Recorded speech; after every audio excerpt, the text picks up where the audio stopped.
What's up guys? So today, ayan, pupunta tayo sa Tanhay. Maghanap tayo ng pyesa sa pampalit ng nawalang parts doon sa ating brake lever.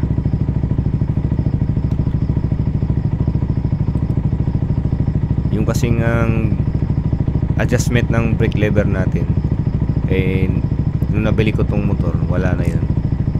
So maghanap tayo ng replacement parts. Sana may mahanap tayo doon sa may alam akong isang malaking tindahan ng mga motor parts na bintahan dun sa Tanhay City. So gear up. Today nga pala is Saturday. So wala tayong pasok ngayon sa hapon at time check is 2 PM. So pag off-milling season, Saturday lang tayo may pasok. So ayan, naayos ko yung settings ng camera, yung position niya. Binago ko nga pala, hinarap ko sa akin para naman maiba. Alright, so biyahe tayo, may biyahe.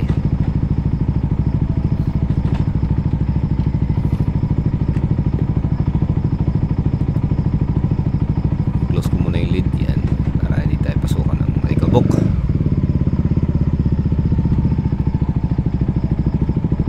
Magandang panahon ngayon guys at maaraw, yan. Ikita nyo, mainit. So let's go.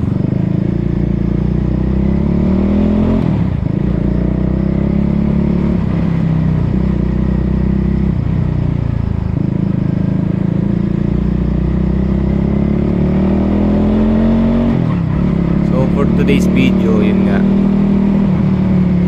magbabiyahe tayo papuntang Tanhay City.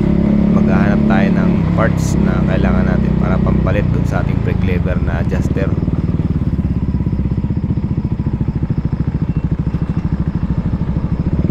Oops, yun, clear. So kung nakita nyo yung previous vlog ko na dito banda, nakasagasa tayo ng aso.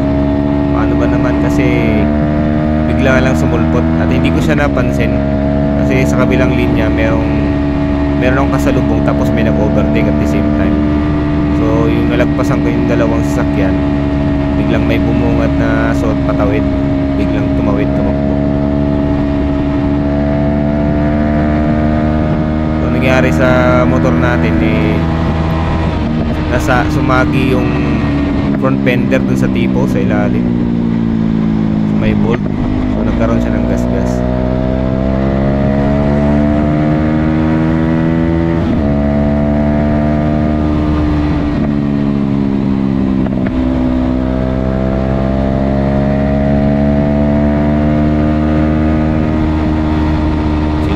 Chill ride. Makikita sa gilid may maraming mga tubo. So after mga 3 months or 4 months, pwede nang harvestin yan. Ayan, malapit na tayo sa Cabi Central Azucarera Device Incorporated, sa ating sa planta ng asukal.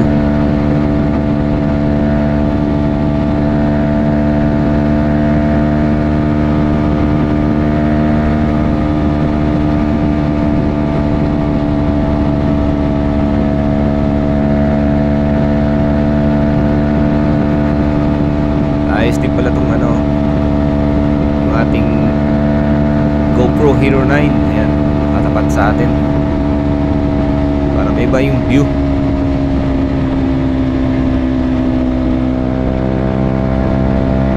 Maganda sana kung meron tayong yung ginagamit ng iba na 360. Yun ang pinapangarap kong magkaroon. Maganda yun sa motovlogging, nakikita mo lahat sa harap, likod at gilid. Ang gamit ko ngayon ay GoPro Hero 9. Pwede sana kung meron din tayong isa, pero mas maganda pa rin yung 360. Pag-iipunan muna natin yun, medyo may kamahalan din. Sana Sana pa may mag-sponsor. Sana lang. Anyhow, buti naman at hindi maulan ngayon, guys. Bala ko sana magbiyahe sa ano, dun sa Don Benedicto sa Negros Occidental. Papuntang Bukid, yung mini Baguio daw yun eh, mini Baguio dito sa Negros. So ang daan dun is from San Carlos City papuntang Bacolod. Parang sikat dun yung ano, yung kainan dun sa bundok banda, yung Kubo ni Maria.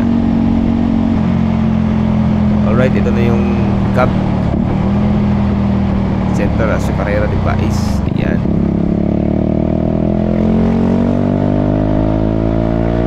Approaching to Tanay tayo, guys. So, ang biyahe from Pais to Pais City to Tanay City around 15 minutes lang maximum. Pag nagmotor ka, siguro nasa mga 10 minutes around like that.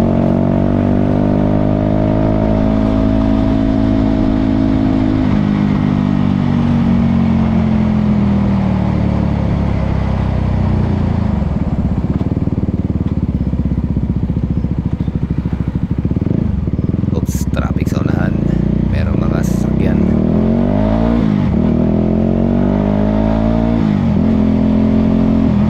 Shoutout ka pala sa mga viewers natin dyan at sa mga solid supporters dyan, guys. Ayan. Sana i-supportahan nyo rin ang aking aking FB page. Kakagawa ko lang nun yung Daily Moto TV.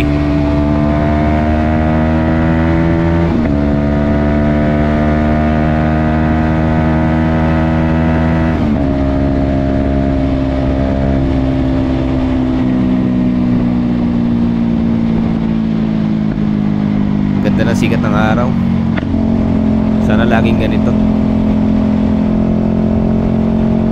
Sana pag tiyempo na wala tayong trabaho, eh laging ganito yung panahon para makagala naman lagi.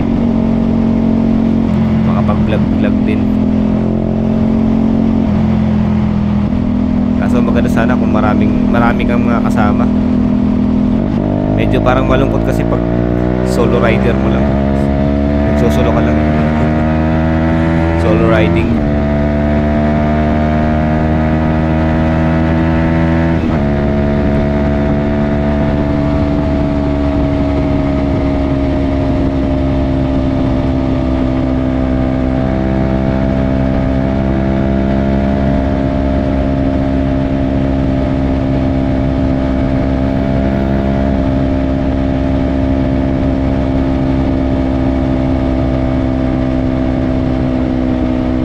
Nga pala, guys, kung may gusto kanyong puntahan natin around Negros Oriental or Negros Occidental, please comment down below. Kung may ibig kayong gustong pasyalan natin, at bigyan nyo rin ako ng idea saan maganda pumunta, kasi hindi ko rin kabisado yung mga magandang spot na pwedeng pasyalan.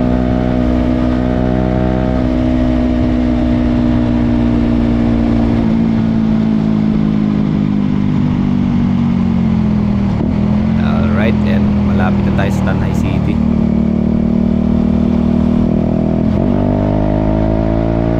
Sana may makita akong pyesa ng adjustment ng handlebar, yung brake lever, adjustment sa brake lever pala. Hindi naman pwedeng bumili nun, wala naman benta nun. So bibili ko isang set. So kukunin ko lang yung niya, yung pang adjuster.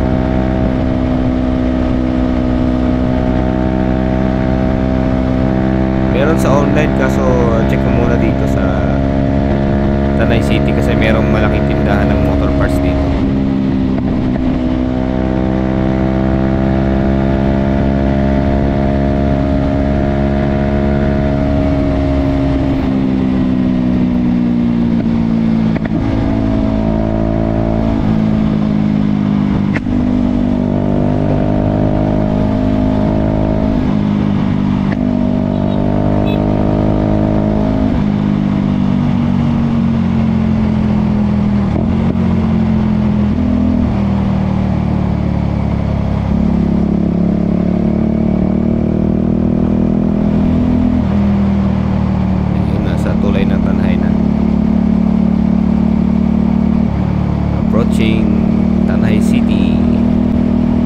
out sa mga taga-Tanhay dyan, sa mga viewers nating taga-Tanhay City, Negros Oriental.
Ayan, at nandito tayo sa siyudad ng Tanhay.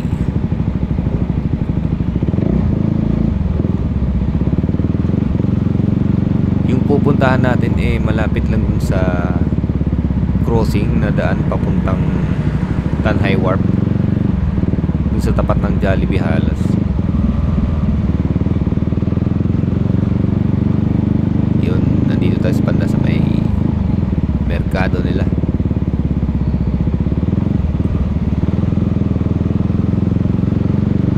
Tayo sa bandang unahan dito may Jollibee.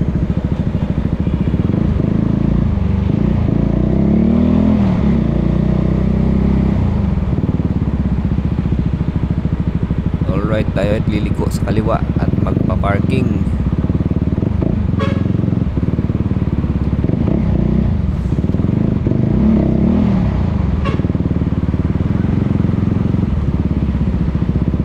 Sana mayroon tayong mahanap dito.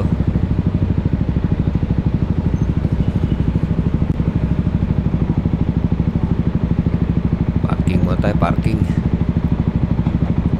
Init.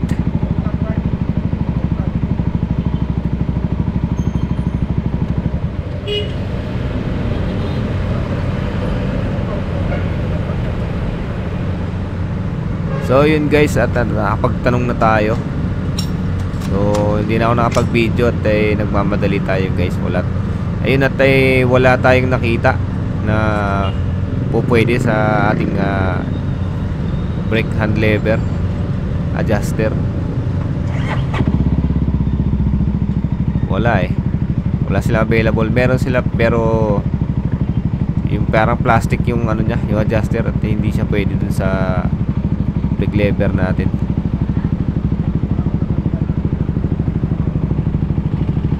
Saglit at medyo malalim ng lugar dito. Tutulak ko na lang. Paangat kasi yung parkingan nila. Sa gilid ng kalsada pedya parang palalim. Yun. HCY Motor Parts yan. Dami doon. Pasyalan nyo guys. Maraming mga pyesa doon. Iba-iba.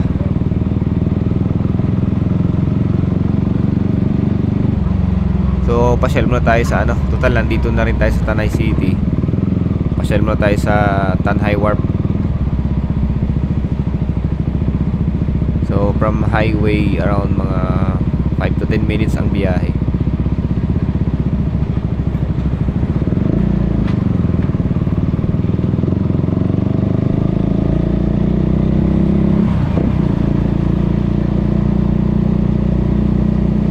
So sa may bandang kanan ko, andyan yung Diaz College. Yan. Shoutout sa mga taga Diaz College.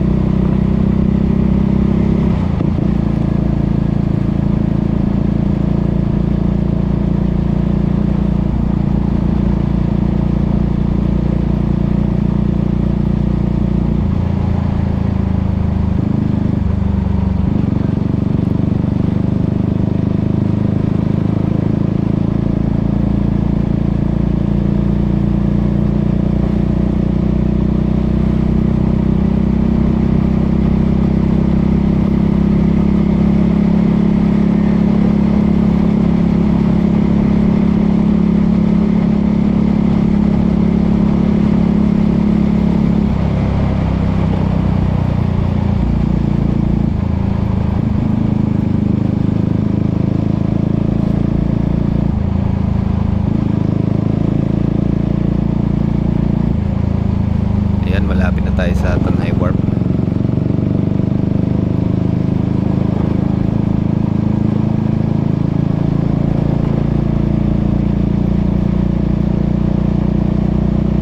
Yung araw tatago na sa ulap, pero mainit pa rin.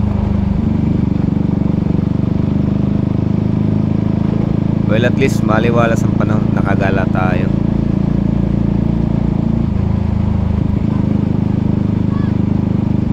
Bomba, hindi ko napansin yun. Magbike na lang, tol.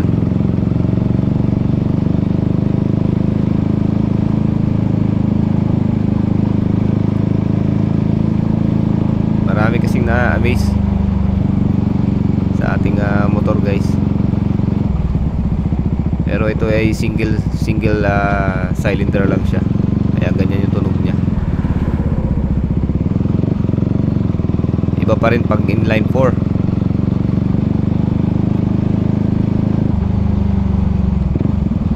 So andito na tayo sa Tanhay Warp. Yun.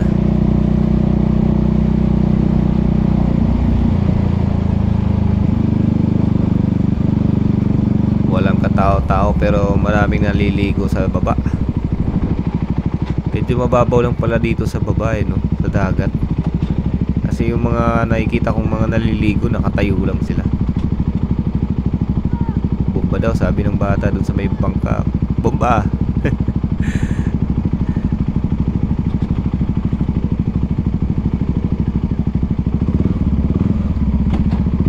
Yung mga tao nagtitinginan sa akin. Alis na lang muna ako, nakakahiya. Bomba yan, bomba. Shoutout sa inyo, guys.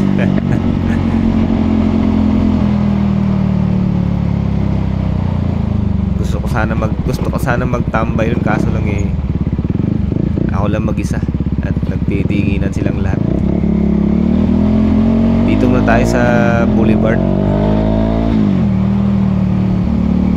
Pero parang may malaking pinagbago tong Boulevard, na wala yung mga puno dun sa may gitna nila, sa may island. Last time na nagpunta ako dito, may mga puno dyan nakakasilong ka pa dyan. Actually mahaba to, meron pa sa dulo, kaso nga lang wala siyang daanan. Meron siyang ibang daanan, hindi diretso dito. Hindi pa yata natapos. So pahinga lang muna tayo saglit.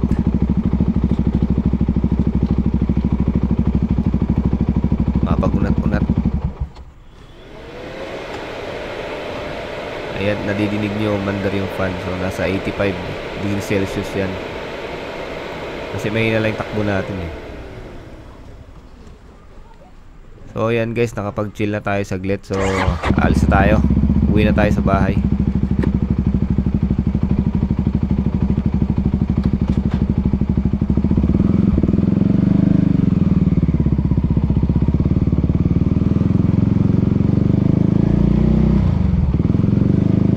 Hindi na ako nakapag-video din dun sa Boulevard banda.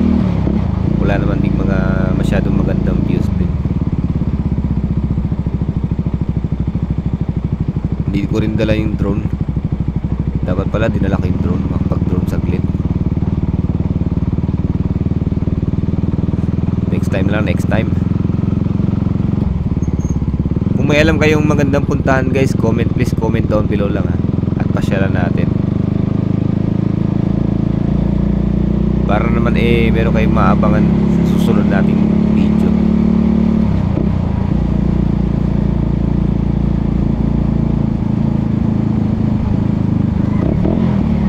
Bomba, bomba. Dami nag-request mga bata. Nakita kasi nila ako dumaan kanina, kaya pagbalik inabangan nila ako.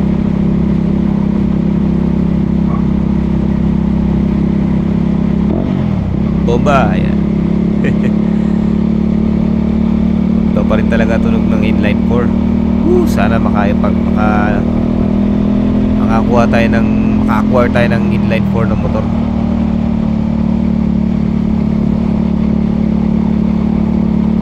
Isa din sa pangarap natin.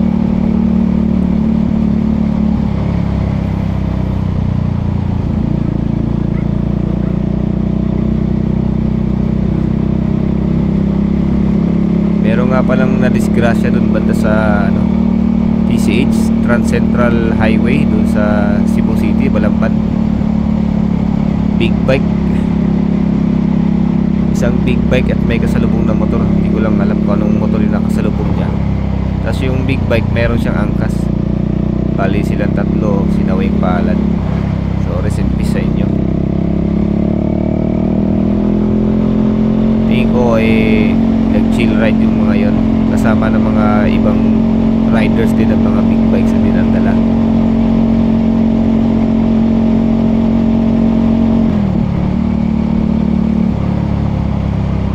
Trans Central Highway sa Balamban banda. So ingat-ingat din kayo guys sa pagmamaneho. Kung kukuha man kayo ng big bike agad-agad, sana dumaan muna kayo sa training bago umawak ng mga malalaking cc na motor, or mag-start kayo sa ganitong motor na 300cc, 250cc, 400cc bababa. Huwag kayo bigla-bigla kukuha ng mga malalaking motor na hindi kayo sanay magdala, at talagang mahirap talaga kontrolin pag hindi kayo sanay.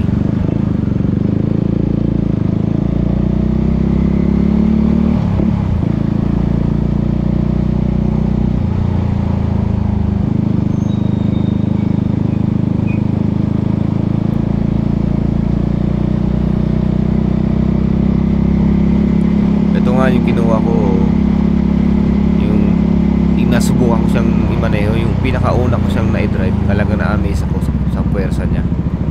Siyempre first time ko makahawak ng 300cc, hanggang ano lang naman ang nahawakan ko dati, 175 na. Nakapag-drive ako, Barako 175. Malakas din ang hatak nun, pero iba pa rin yung hatak ng mas higher cc lang, gaya ng motor na ito, 300cc.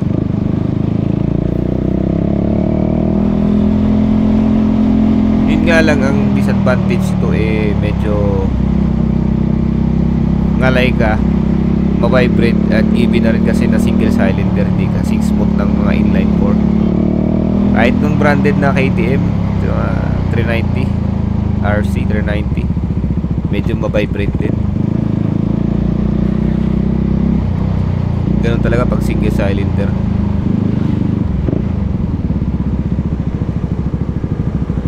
Tsaka mainit din yung makina nito, kagaya na yung mga higher cc na motor.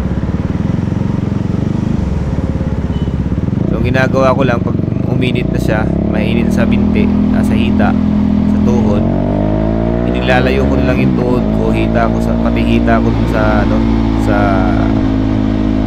tank, fuel tank, para makasingaw yung makadalo yung hangin, makasingaw siya yung init na galing sa makina. Kasi pag nasa biyahe ka at medyo mainit na yung makina, napupunta dun sa hita mo kasi lagi nakaklip. So ang technique lang na ginagawa ko, binubuka ko lang yung binubuka ko lang yung hita ko, pati tuhod, para yung hangin makadaan sa gitna, in between sa makina at sa hita. So at that time lumalamig na siya ulit. Kahit mga Ducati, ganun din ang issue din, mainit din sa hita. Ewan ko lang sa ibang motor. Tingin ko meron din namang mga big bike na hindi masyadong mainit. Siguro maganda yung kanyang airflow.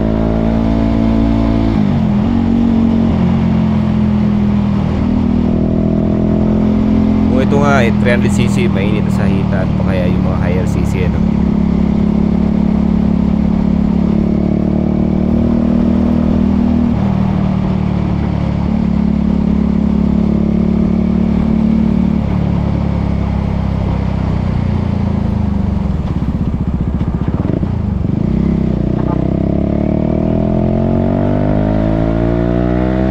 We are leaving Tanay City. Maganda yung daanan dito kaysa dun sa papuntang Baay City na, kasi hindi siya espalto. Dito espalto, kaya smooth.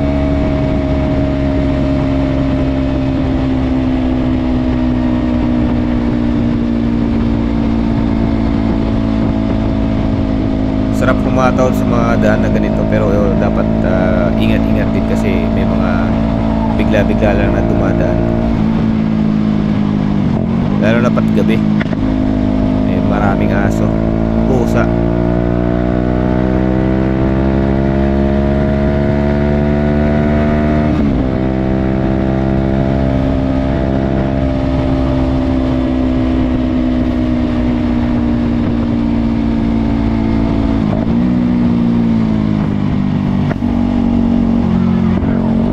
Bomba. Mga bata talaga yun, talaga kasiyahan eh. Meron nga isang beses nagparking ako sa plaza malapit dun sa sa munisipyo dun sa Baay City. Fiesta yun gabi. Tambay lang ako lang habang nakikinig sa banda. Lumapit yung dalawang bata, sabi niya, "Col, pwede pa picture?" Sige, wala problema. Ganun talaga eh, no? Siyempre, bibihira lang sila makita ng mga ganitong motor. Sa mga bata dyan, isa dito sa mga pinapangarap nila na magkaroon.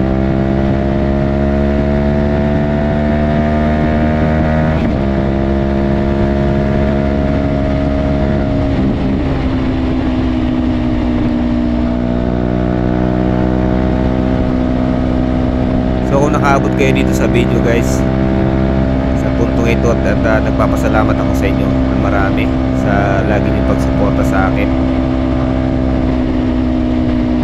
At sana supportahan nyo rin, guys, ang aking FB page, yung Daily Moto TV.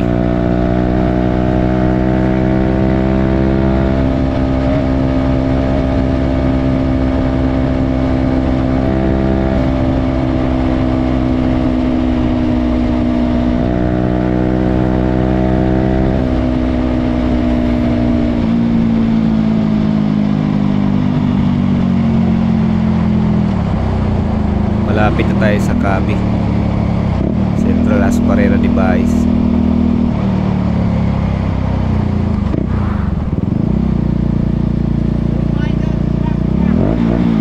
Ayun, may humabol na mag-ama yata yan.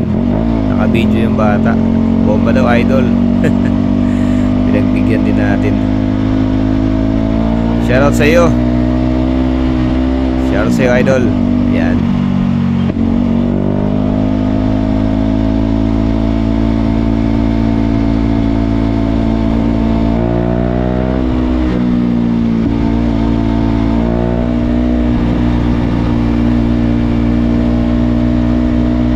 So inunahan ko na at kailangan kong makauwi bago mamaya umulan pa.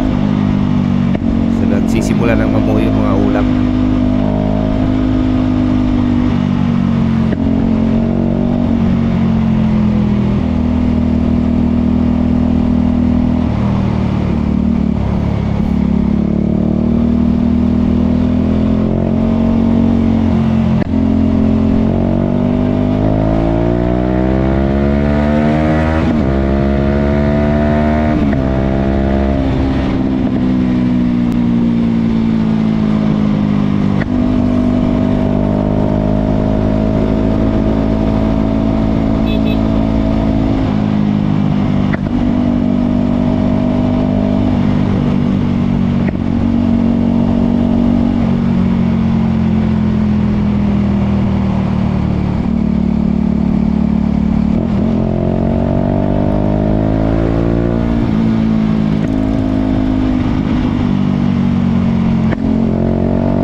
bomba.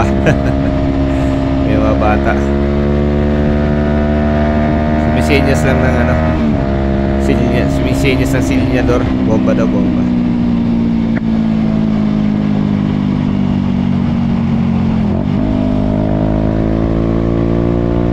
Malapit na maputol yung espalto.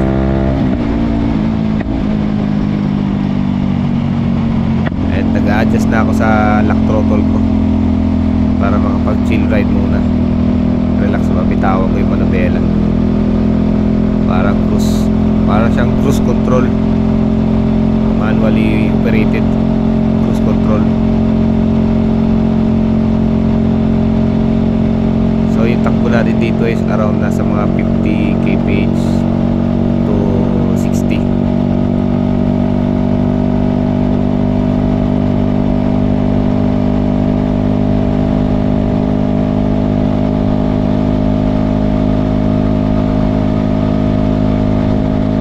So once again guys, nagpapasalamat ako ng marami sa lahat ng mga nanood at umabot dito sa video na to. And hopefully kita-kita muli tayo sa susunod nating motovlog. At kung may gustong pasyalan natin guys at alam nyo kung ano saan bandang lugar, please comment down below. Basta around Negros Oriental lang or Negros Occidental banda.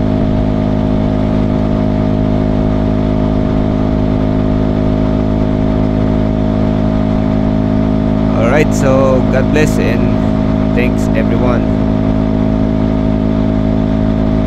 Godspeed and keep safe, riding safe always, all the time.